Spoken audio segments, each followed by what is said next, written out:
Welcome back to the Voicemails from History podcast. I'm your host, Mr. Amin, and in this episode we're going to look to the colourful regions of Central Asia and Eastern Europe, an area vastly underappreciated and subdued among Western perceptions. For thousands of years, this area was the centre of the globe's trading links, of warring empires, of migration, and a witness to the complex nature of individual and group identity formation. So today's focus is going to be on a group of people called the Crimean Tatars.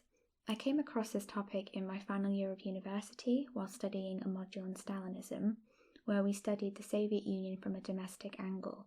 I think one thing that people tend to overlook is how vast the Soviet sphere of control was over the different ethnicities and nations inside the border. I'm going to give an overview of the Crimea and the Crimean Tatars themselves before focusing on their experience with the Soviet Union in the 20th century. I'll explain the ever-shifting Russian and then Soviet policy towards them.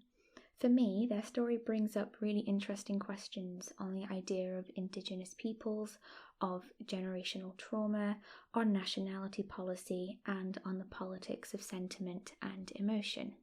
Okay, let's begin. So the Crimea has had a few moments in the limelight in the recent years due to Russia's interests. Following a so-called referendum in 2014, Russia went ahead and in what became an international crisis, annexed the country of Ukraine, which included the Crimean Peninsula. Now, the geography of Crimea is really important to visualize. So Crimea is coastal, its southern border is the Black Sea, and it's surrounded by countries from both Asia and Europe. So to its north, it's the Crimea and Ukraine. To the south, Turkey. East is Georgia, and to its west, there's the countries of Bulgaria and Romania. So what I need to do now is explain the history behind the territory, Crimea, and the people, the Tatars. Now, the name Tatar has quite a complex history, so we'll start with territory first. Historically, this region has played a really important role due to acting as a sort of gateway between the two continents of Europe and Asia. So let's go chronologically.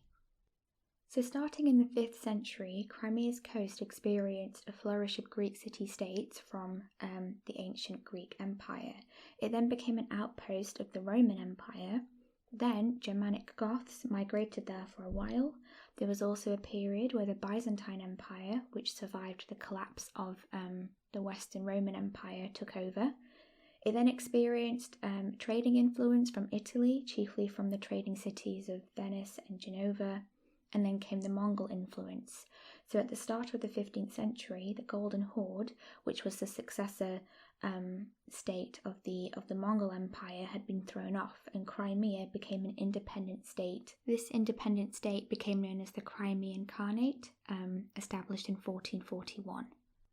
Now, the Golden Horde had adopted Islam as the official religion by the 1320s, and by 1475, Crimea came under the increasing influence of the rising Ottoman Empire, and it was during these centuries that the religion of Islam continued to flourish and establish itself among the Crimean Tatars.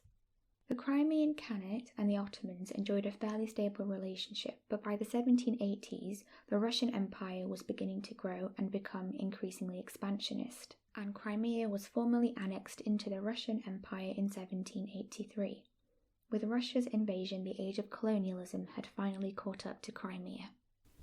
This complex and colourful history has given it a unique nature and result to Crimea, with Byzantine architecture, Eastern European music, Ottoman legends and folklore, and Arabic calligraphy. So, who are the Crimean Tatars themselves? The Crimean Tatars are a Turkic-speaking Sunni Muslim majority people who are sometimes classed as Europe's oldest surviving Muslim community. The Crimean Tatars claim indigenous status, as they have historically been a majority group up until the mid-18th century, where from time to time they ruled the Crimean Peninsula either independently or through various world empires. And as we've just discussed, the relationship the Crimeans have had with external factors has varied across history. So there have been relationships of trade and commerce, of cooperation and intermarriage, of cultural exchange, as well as war. Now, Tatar is an umbrella term used to describe a whole host of Turkic people, mostly nomadic groups coming to Europe from Central Asia during the medieval period. Their ethnic origins, much like many others, are still the subject of debate between historians and ethnographers. The book, The History of the Tatars Since Ancient Times, describes the Tatars as a large nation comprised of various groups which corresponded to the medieval Tatar states of Kazan, Crimea, Astrakhan, and the Great Horde. The Tatar people themselves are comprised of different lineages, primarily from the Kipchaks, a nomadic people who inhabited parts of the Eurasian steppes. However, the broadness of the term and the patterns of migration over time meant that specifics were needed, so that's why we have Crimean Tatars, Astrakhan Tatars, Kazan Tatars, Siberian Tatars, Volga Tatars, and so on. Side note, the name Tatar should not be used interchangeably with the Mongols, and some ethnographers argue that the Crimean Tatars are completely different to other Tatar nations, as I'll explain now. For the Tatars of Eastern Europe, historians have traced their origins back to the Germanic tribes of the Goths, the Turkic Huns, and as far back as the Greeks. So with tentative conclusions, the Crimean Tatars can be described as a mixture of Turkic Kipchak, Indo-European, like the Greeks and Goths, and the Mongol tribes. In her book, Greta Uehling presents that the descendants of the Crimean Tatars go back to even pre-Mongol times, chiefly the ancient peoples known as the Tavri and the Kimmerites of the Crimea. And if researching their history has reinforced one thing for me, it's that the boundary between Asia and Europe is completely artificial.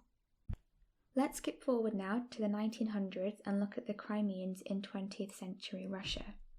So it's under the Russian Empire, which was an autocratic monarchy, where the modern policy of expulsion and discrimination against the Crimean Tatars began. In 1783, following Crimea's annexation, the Russian Tsarina Catherine the Great took control of the land and gave it away to nobles, primarily to ruling ethnic Russians. Russian literature had also become entrenched, with running images of the Crimeans as wild barbarians, in line with how they were borderland peoples and of Eastern origin and therefore uncivilized. The Crimeans were also strongly Muslim. In contrast, the Russian Empire's official religion was Eastern Christianity, specifically the Eastern Orthodox Church. So these layers of a distinct ethnicity, of language, race and religion, not to mention the Crimean Tatars' complex history with the region, became a clear example of how this polarization between civilization and barbarism was used by the elite ethnic Russians to differentiate between themselves, the people who ought to be dominant, and the other ethnic groups like the Crimean Tatars who ought to be subjugated. From 1894 to 1917, Russia was ruled by the Emperor Nicholas II.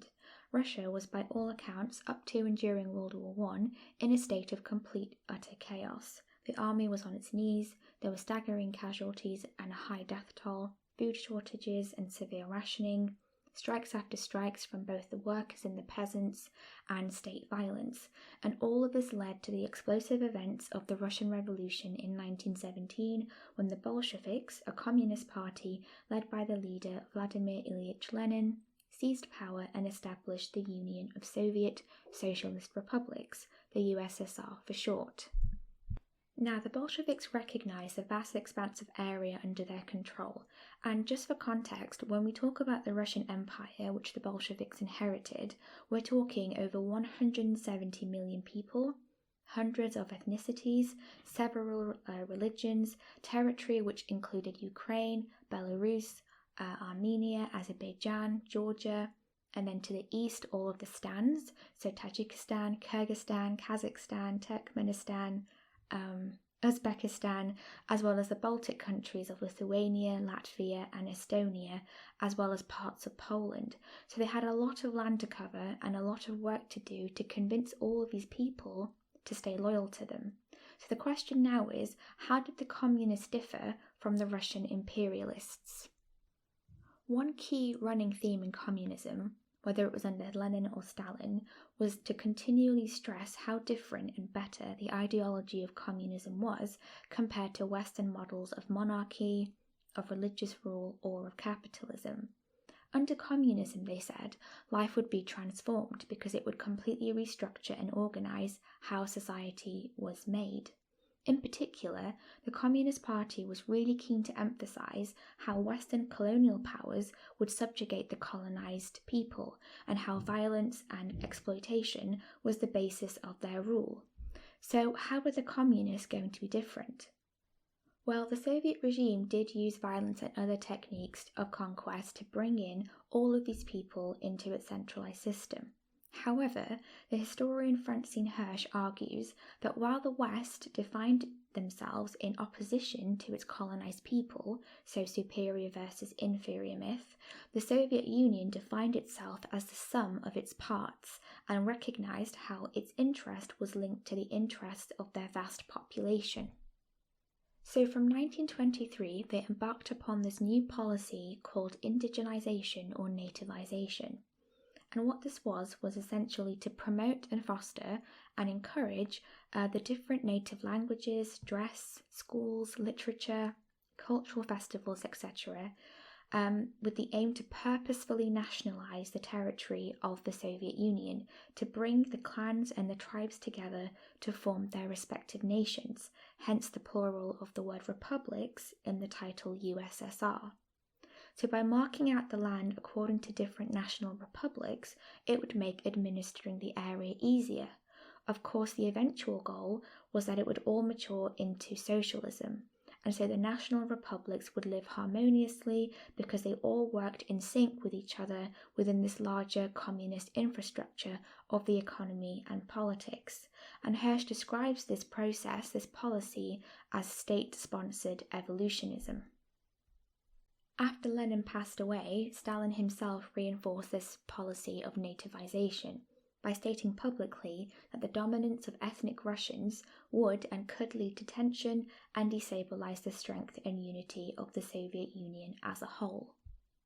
Then came Stalin's switch-up. Keeping true to the behavior of a maniacal dictator, in the mid-30s, Stalin began a series of wide-scale repressions which led to mass deportation and execution.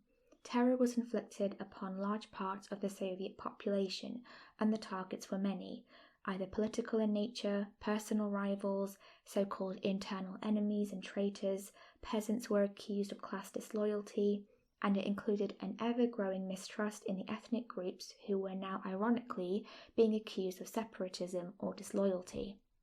And in just a few years' time, nationalist policy in the Soviet Union had become a double-edged sword. In the Crimea in 1938, 4 leading Crimean Tatar intellectuals who were thinkers, artists and lecturers were brutally executed. Schools were shut down, the language publication businesses were also liquidated. It became a new phase of Soviet repression. And then came World War II. In 1941, Nazi Germany had attacked the Soviet Union and advanced eastwards. The Crimean Peninsula had fell to Nazi occupation. As well as exploiting the Soviets, the Nazis also tried to bring in groups to work or support them. Now, research has shown that whilst the overwhelming majority of the Crimean Tatars remained loyal to the communists and their male counterparts were away fighting in the Soviet army, there was a small faction which did, quote-unquote, switch sides and demonstrate support to the Nazis. Now, historians argue how deep this support was, as after all, under Nazi occupation, it was a matter of life or death. Regardless of how small the number of Crimean Tatar collaborators had been, what came next was a major case of brutality. Stalin and his regime did not pause to consider who were the actual so-called Nazi collaborators. Instead, in the early hours of May 18, 1944, he ordered the en masse deportation of the Crimeans, men, women, children, and the elderly. Now, I need to be clear that when we talk about en masse deportation, what I mean is the entire population. In a single day, 191,000 Crimean Tatars were dragged from their homes, put on cattle carts, stripped of their possessions, and exiled to Central Asia. Punishment for their so-called treason, which would formally last until 1989. This exile lasted for over 45 years and remains one of Europe's major but forgotten cases of ethnic cleansing. So how did the Crimean Tatars respond? Research of the Crimean Tatars from a modern perspective remains relatively new. Greta Uehling's book is the first ethnographic study of the Crimean Tatars, meaning she's interested in learning about the social and cultural elements of a particular group of people. In the study, she conducted several interviews with Crimeans and is interested in thinking about the use of memory, focusing on parent narratives, and the politics of emotion, that is, using emotion to instigate political action. Uehling has conducted around 54 interviews and has analysed their responses, and what I'd like to do is share some of the conclusions from these interviews. On the topic of indigeneity, there's a running theme in the Crimean Tatar narratives that the 1944 deportation was the single most defining and significant event for their community. The narratives continuously refer back to how unjust the deportation was, but the sense of injustice is twofold. The first layer of injustice is particularly aimed at the Soviet Union itself and the regime. There's a feeling of betrayal, that we weren't Nazi sympathisers, that our men had been fighting in the Soviet army against Nazi Germany, and that they were singled out based on the fact that they were borderland people, that they were thought of as being Eastern and therefore uncivilised, or as being Muslim. The second layer of injustice almost transcends the Soviet regime and focuses on being taken and then denied for over 50 years what they believe is their indigenous right to the Crimea.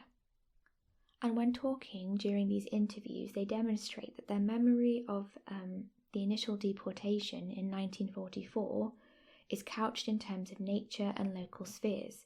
So some example quotes are, "I recall saying goodbye to my beautiful village," or "Our land had turned into a ghost town and our livestock had been orphaned," or "Our skies, our animals and our trees cried along with us," end quote. There's a running theme of natural imagery, but also a distinct possessiveness of the land itself. And what they're doing is quite interesting because they're essentially naturalizing their relationship with the Crimean Peninsula. And so by doing that, they're elevating, or they're actually transcending, the rigid structures of modern nationalism, because they're stripping it back to the very land itself, so to nature, the trees, soil, the sky, and the personal home and village. And currently, Crimean Tatars reject the being called a minority ethnic group. Instead, they continuously claim indigenous status, and in doing so, they attach themselves historically and naturally to the peninsula. A second element in their narratives is how memory has been passed down from parents to their children in exile. By keeping the memory of May 1944 alive and continuously emphasizing the injustice and the right to Crimea, they're using their people, their community, as a memory bank. And as Greta Uehling points out, memory and emotion serve as a way to not just lose the link to the past, but to also ensure their future is secure. Without the Crimea, the exile continues. With the Crimea, they're home again. And in the interviews with the second and third generation Crimean Tatars, there's also a moral imperative lingering in their speech, with this idea to restore dignity and to honour those who were killed or who had died in exile. As one of them puts it, quote, "The majority of us died in exile without ever setting eyes on the homeland again. Thank God some of us are still here to return to our ancestors' land." In reading these accounts, it's made me reflect on similar issues which face exiled or migrant communities, and I'm talking specifically about cases where they were forced into exile for whatever reason, or living in that country of birth became unbearable or impossible. The impact of that rupture and anger is passed down onto their children, the children of immigrants. And especially where feelings of oppression or injustice are strong, the narrative is also stronger. And in many cases, like the Crimean Tatars, the future generations are expected to carry the mantle in one way or another. In this case, the mantle is of a trauma of being deported unfairly, and so generational trauma has all manner of effect on second and third generations who are growing up in a region where their parents are telling them, "No, you're not from here, we're from elsewhere." And finally, passing down memory is not only an interfamily practice, but it also serves as a political function, and that is to stand against or contrast what the official government narrative is saying. Memory unifies people and it gives them precedence in their efforts. In this case, the Crimean Tatars continue to fight to have their stolen land returned to them, to have their human rights restored and be protected by the law. So, to conclude, the case of the Crimean Tatars reveals how the big story of history can often overshadow or even erase micro or smaller histories. In the big story of the Soviet Union, Western historiography has, for the most part, at least until recently, ignored or not given any thought to Eastern Europe and Central Asia. In doing so, we miss out on learning about the complexities of what goes on in communities who don't get a whole lot of screen time. The repressive history Russia has had against this group continues into the present. So, for example, if you take a listen to interviews of ethnic Russians about the Crimean Tatars, many will argue that they were traitors in World War II, which is in line with what the government officially said. And since 2014, Crimean Tatars have been documenting their experience under Putin's government, citing that they had been silenced, policed, labelled as terrorists, and had their prominent leaders forced into exile. At the heart of this book, Greta Uehling presents a group of people who have fallen back on memory and history to form their identity, and who by all accounts believe in an organic connection with territory. Currently, world history has brought us to be divided into artificial nation-states that mostly came about as a result of a number of vested interests. So the concept of feeling connected to a specific territory widens our understanding of how different modern groups think and behave. Lastly, I wouldn't be talking about this book if I didn't think that it was any good. So if anything I've talked about today has sparked your interest, then I would recommend that you do read the book for yourself. It can be a little heavy on theory in parts, but the way Uehling has analysed the history behind this group is both moving and thought-provoking. Thank you for listening to episode 2 of the Voicemails from History podcast.